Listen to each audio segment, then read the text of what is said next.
Students, see theorem 8.10, 8.10. This is the converse of midpoint theorem. उसका उल्टा है बिल्कुल है. इसको कह सकते हैं converse of midpoint theorem.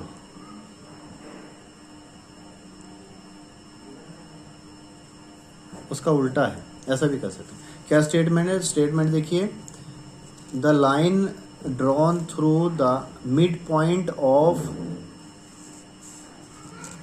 one side of a triangle parallel to the another side bisect the third side. Picture वही है थ्योरम्स की तरह, उसकी मिड पॉइंट थ्योरम की तरह.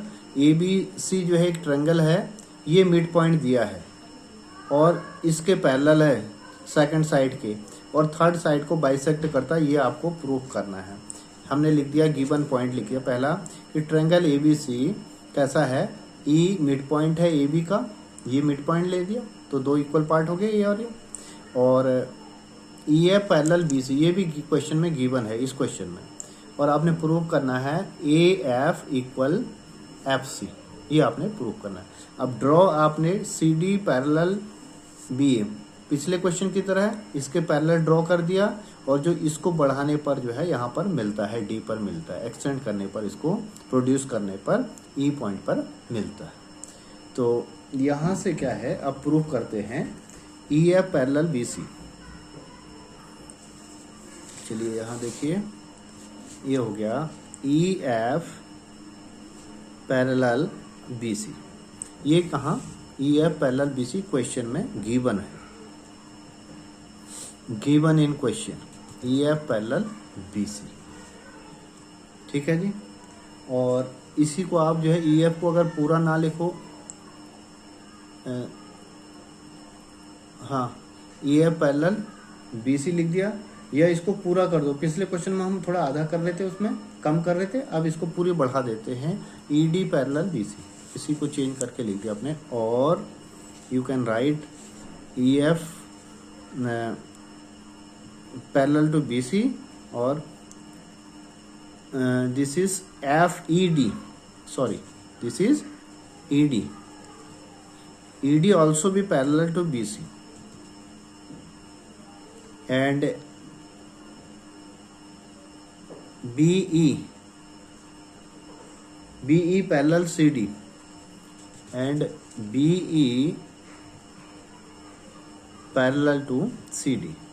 ये कहाँ से आया, ये हमने कंस्ट्रक्शन किया था वो लिखते. तो हम यहाँ लिख सकते हैं बाई कंस्ट्रक्शन. ठीक है जी. अब ये जो क्वाड्रिलेटरल है, पिक्चर देखेंगे, ये है पिक्चर बी सी डी ई.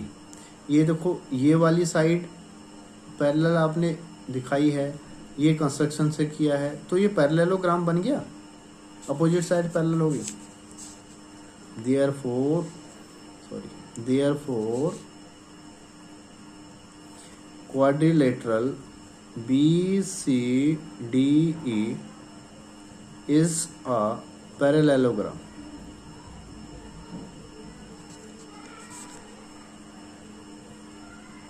अपोजिट साइड पैरेलल आ रही है. ठीक है जी. अब अपोजिट साइड पैरेलल आ रही है तो पैरेललोग्राम हो गया. और अपोजिट साइड इक्वल भी दिखा सकते हो आप. बी ई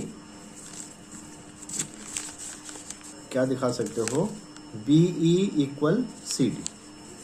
इससे क्या मिलेगा आपको, therefore B E equal C D. क्या है ये, opposite sides of parallelogram, opposite sides of parallelogram. ठीक है. और B E equal C D भी, बी इक्वल ए ई भी है.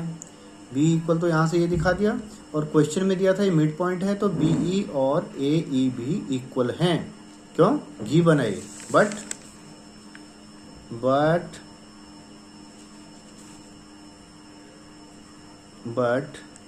बी ई इक्वल ए ई क्यों है, ई इसका मिड पॉइंट है, या हम लिख सकते हैं गिवन है, या लिख सकते हो E is the mid point. अब जब इन दोनों में कंपेयर करेंगे बी बी, तो सी डी और ए ई इक्वल मिल जाएंगे आपको. कहाँ है सी डी, ये सी डी हो गया, ये ए ई हो गया। तो इसको आप लिख सकते हो, मैं पिक्चर साथ में है इसलिए थोड़ा ऐसे लेता हूँ, कोई दिक्कत नहीं आएगी। तो यहाँ से कंपेयर हो गया आपका,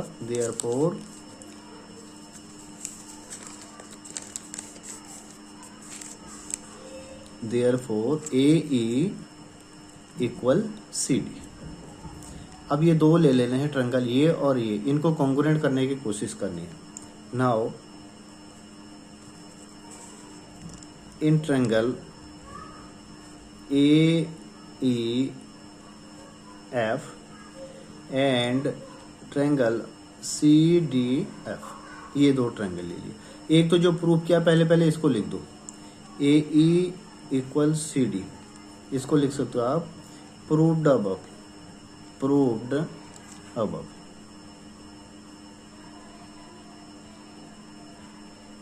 ठीक है जी, प्रूव्ड अबव हो गया। दूसरा ये एंगल 1 इक्वल एंगल 2, ये सभी को पता चल रहा है, बार बार कर रहे हैं। कैसे एंगल हैं? Vertically opposite angles. और 3, 4 पिछले उसमें थ्योरम में भी आए थे। कैसे हैं ये? Alternate angle, alternate angles. तो हमको मिल गए 3 पार्ट, कंपेयर कर दिया तो इक्वल आ रहे हैं। तो ट्रायंगल, क्या लिखा आपने? Triangle A E F congruent triangle C D F. कैसे आए? ये जो है साइड आ गई और 2 एंगल आ गई, यानी आ गया आपका AAS रूल से।